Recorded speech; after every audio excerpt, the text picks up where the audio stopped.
क्योंकि अमरमणि एक बहुत शातिर अपराधी है, वो कुछ भी कर सकता है।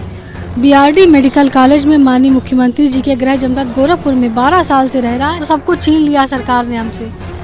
बाकी सरकारों ने तो हमेशा अमरमणि का ही साथ दिया है, चाहे पिछली सरकारें हो चाहे ये सरकारें। जब इतना बड़ा हाथ सरकार का अमरमणि के ऊपर है, हम जीवित बचेंगे या मेरे घर का कोई जीवित बचेगा कि नहीं बचेगा? बच जाएंगे तो केस ही लड़ेंगे, और तो कोई काम है नहीं मेरे पास।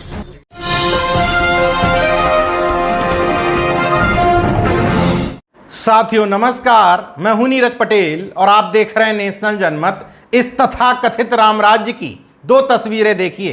पहली तस्वीर में एक बेबस बहन है जो अपनी बहन के बलात्कारी और हत्यारे को जेल से न छूटने देने की गुहार लगा रही है। निधि शुक्ला के ये आंसू योगी राज और राम राज्य पर करारा तमाचा जड़ते हैं जब निधि शुक्ला कहती हैं कि मैंने उत्तर प्रदेश में जन्म लेकर ही गलत किया। दूसरी तस्वीर में उसी बलात्कारी और हत्यारे के जेल से छूटने की खुशी में जश्न मनाया जा रहा है, मिठाई खाई जा रही है, बताया जा रहा है कि पूर्वांचल का शेर बाहर आ रहा है। ये वही देश है जिस देश में नारी तो छोड़िए, गाय को, गंगा को, पशु पक्षियों को, तमाम पत्थरों को देवी का स्वरूप दे करके पूजा जाता है। कहा जाता है हमारी संस्कृति में है जहां नारी की पूजा होती है वहां देवता वास करते हैं। उसी देश में एक बलात्कारी और हत्यारे का इस तरह का स्वागत। अमरमणि त्रिपाठी और उनकी पत्नी मधुमणि त्रिपाठी आरोपी नहीं थे, बल्कि उनका आरोप साबित हो चुका था और उनको आजीवन कारावास की सजा दी गई थी। किस आरोप में, इस पर चर्चा करूंगा। लेकिन 20 साल से जान हथेली पर लिए इंसाफ की लड़ाई लड़ रही इस बहन निधि शुक्ला का दर्द समझिए। हाई कोर्ट से, सुप्रीम कोर्ट से, राज्यपाल से, योगी आदित्यनाथ जी से, ब्यूरोक्रेसी से, जेल प्रशासन से, सबसे हाथ पैर जोड़ करके कह रही थी कि मेरी बहन के हत्यारों को बाहर ना निकलने दो, मगर किसी ने एक ना सुनी। अमरमणि त्रिपाठी का रसूख क्या था, इसका सबसे बड़ा उदाहरण समझिए। निधि शुक्ला का सबसे बड़ा आरोप यह है कि अमरमणि त्रिपाठी और उनकी पत्नी को इस आधार पर छोड़ दिया गया कि 20 साल की सजा के दौरान जेल में उनका आचरण ठीक रहा। निधि शुक्ला इसी पर सवाल खड़ा करते हुए कहती हैं कि अमरमणि त्रिपाठी और उनकी पत्नी अपनी सजा के 20 साल के 60% हिस्सा यानी कि 12 साल से ज्यादा जेल में रहे ही नहीं। जो जेल में रहा ही नहीं उसका आचरण कैसे पता चल गया कि जेल में ठीक था या नहीं? जेल में नहीं रहे तो कहां रहे? इनका ठिकाना ज्यादातर समय रहा गोरखपुर, यानी सख्त मुख्यमंत्री की नाक के नीचे बीआरडी मेडिकल कॉलेज के प्राइवेट रूम नंबर 16। हैरत की बात देखिए, जब बीआरडी मेडिकल कॉलेज आप जाते हैं तो उस कमरा नंबर 16 आपको दिखाई ही नहीं देगा, क्योंकि वह अमरमणि त्रिपाठी और उनकी पत्नी मधुमणि त्रिपाठी के लिए आरक्षित कर दिया गया था। लगातार 10 साल से ऊपर इलाज कराया, लेकिन कोई ये नहीं बता सकता कि इनको बीमारी क्या थी। दैनिक भास्कर ने 2 साल पहले इसी मामले में एक रिपोर्ट तैयार की थी। बीआरडी मेडिकल कॉलेज जाकर के वहां के प्रिंसिपल डॉक्टर गणेश कुमार से पूछा था कि आखिर इन दोनों को बीमारी क्या है, तो उनका जवाब था जाकर के अमरमणि त्रिपाठी से ही पूछ लो। तो भास्कर की टीम को क्या बीमारी समझ में आई, अक्षरशः पढ़ देता हूं।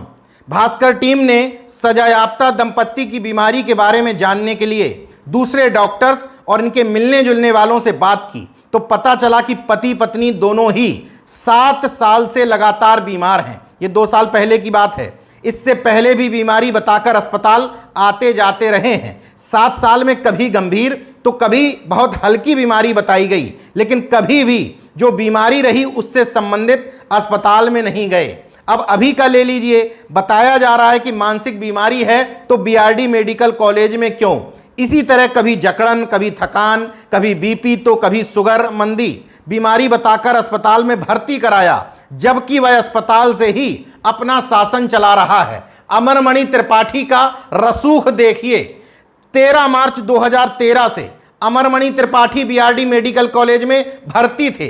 27 फरवरी 2013 से उनकी पत्नी मधुमणि बीआरडी मेडिकल कॉलेज में इलाज करवा रहे थे। आज भी जब रिहाई का आदेश हुआ तो जेलर जेल में नहीं बल्कि बीआरडी मेडिकल कॉलेज उनकी रिहाई का आदेश लेकर के पहुंचे।